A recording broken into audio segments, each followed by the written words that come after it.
Hello, friend. Thanks for joining me for another book chat. Today, let's spend a few minutes with Lord of Chaos by Robert Jordan.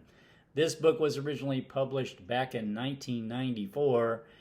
And, I had set sort of this reading goal to make my way through the first six of the Wheel of Time series this year, and this is book six. So I have met my reading goal for the year for this series. I am buddy reading this with a coworker of mine, Aneth, and we just decided to tackle this one here at the end of the year and get book six read.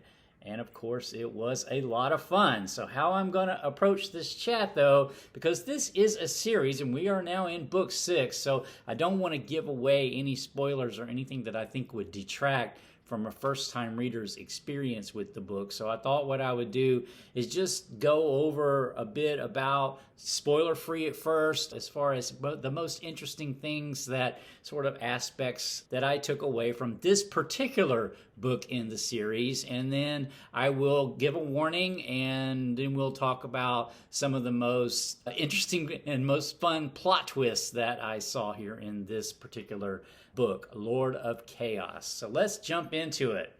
So this book is it picks up basically where the last book left off. The first thing that we discover here is that the world is having this climate change. It's unseasonably hot and dry.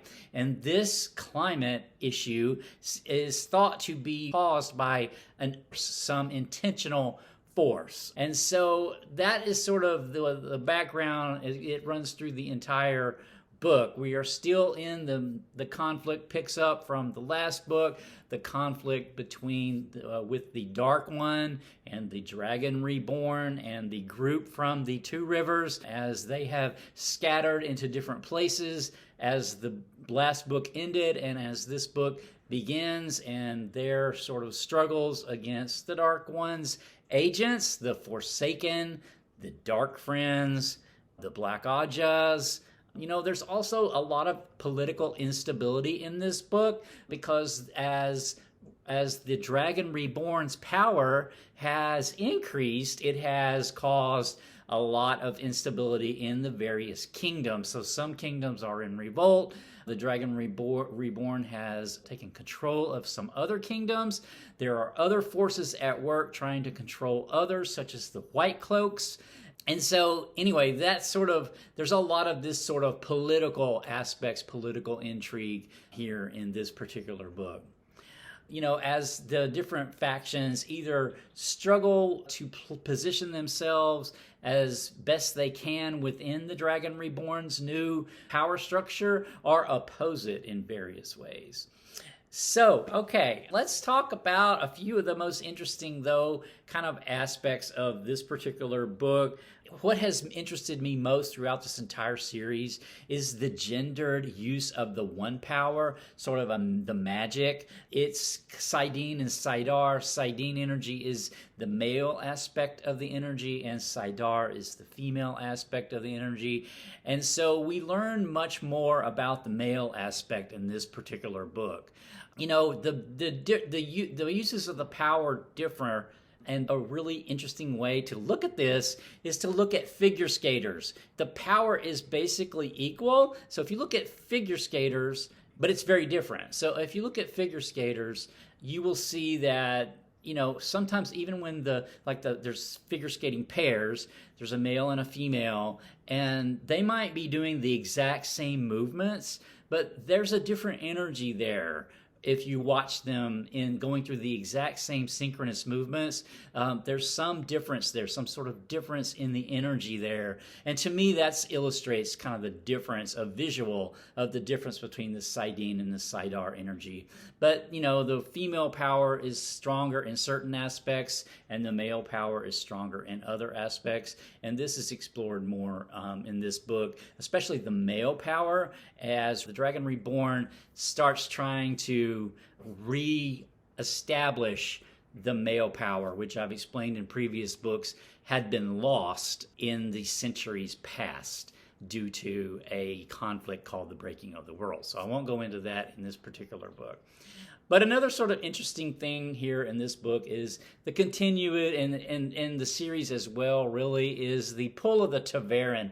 A Ta'veren is a person who can influence the weave. The wheel weaves as the wheel wills. So the wheel of time weaves a pattern, and sometimes we are able to change that pattern, and those folks who can really impact the pattern that the wheel chooses, actually, these people who can either change the weave or change the pattern, or change the weave, I guess, better to say. Because once the pattern's actually been woven, Rand even says in one part of the book that, he doesn't think he could even change that. So, that's changing the past, basically, which can't be changed. And I think part of the wisdom here is understanding when the pattern is set and can no longer be changed, and when any kind of effort to change it is fruitless, and then recognizing then when things are still possible to change. And I think that requires some wisdom. Other aspects that I thought were interesting in this particular book was there's lots of use of Tel'aran'rhiod, which is the dream world. There's actually different ways of moving and traveling around in this fantasy world, and Tel'aran'rhiod is a dream world which mirrors ours. And what's real in Tel'aran'rhiod, like what happens to you, like for example, if you're killed in Tel'aran'rhiod, you're also killed in our waking world here. But there's Tel'aran'rhiod, which is a way to explore the world in a different way. There's also the ways, and then especially Rand has developed this way to open a gateway and travel from one place to another very quickly, sort of like almost like a wormhole is how I think about it. And so these different ways of traveling are explored in this particular book. And then there's the Ji-Ito, which is part of the Aiel's social system of honor and obligation. Ji means, from what I interpreted it, is honor, and To is obligation. So if you act dishonorably, you earn obligation. So there's an atonement. And so that's explored a lot here in this particular book, because one way that the Aiel atone for their dishonor is to become servants, basically almost slaves, but for a temporary period of time. They will serve those with who they have done wrong, who they have dishonored themselves in front of. And so it's a really interesting sort of social structure that I think is explained more in this book than in the previous books. All right, that is the spoiler-free sort of overview that I was going to make about the book. Before I move into the spoiler section, I'll just mention what my next book chat is going to be. It's going to be some history, the Zimmerman Telegram, Pre-World War I History by Barbara W. Tuchman. I have finished this book already, and I will have a chat on it coming up soon, so stay tuned for that. But just some sort of shocking plot twists to me in this book. Spoilers from here on out. Well, the first thing that happened that sort of really shocked me was that we learned that stilling and gentling can be reversed. Nynaeve learns how to reverse this, so that was a shocking plot twist. And then another sort of shocking plot twist is Egwene is the new Amyrlin seat. So that really surprised me. I was kind of expecting it to be Nynaeve, but it turned out to be Egwene. And then she's not really the Amyrlin seat, though, because there's the tower, and then there's this tower in exile. So she's the Amyrlin seat in the tower in exile in a little village called Saladar. But nevertheless, she's the new Amyrlin seat, and so that was pretty cool because she hadn't even been raised to full Aes Sedai yet. But they chose her for the new Amyrlin seat, so that was cool. And then another really cool thing here was Rand established the Black Tower, which is the male Aes Sedai. So Rand actually began with finding males who had the ability to channel, or at least showed potential to learn the ability to channel. He has one of the previous false dragons helping him do this, and I think there's going to be trouble afoot in the future in a future book with this, because I just got the sense that there's trouble afoot with this guy helping Rand establish the Black Tower. They have their own sort of orders, like the female powers, the Aes Sedai, have in their tower. But there is a conflict here, really around with the Aes Sedai, as the Aes Sedai, both sets of Aes Sedai, from the tower, the Tar Valon Tower, as well as the Tower in Exile in Saladar, seek to control Rand, and that does not work out well for them. But, one thing that happened here was Alana, one of the Aes Sedai, she warded Rand without his permission. It was really a violation. It was really shocking to me in a way. She made him a warder without his permission, which means she bound him to her. This did not turn out very well for her, though, in the end, because she found out that he wasn't going to be as easily controlled as the warder she was used to working with. So that didn't work out well. Some other sort of relationship issues, though, that happened in this book. There's this quartet going on with Rand, Min, Elaine, and Aviendha. So there's these three women that are all in love with Rand, and the prophecy is that they're going to agree to share him, and so far they seem to be doing that.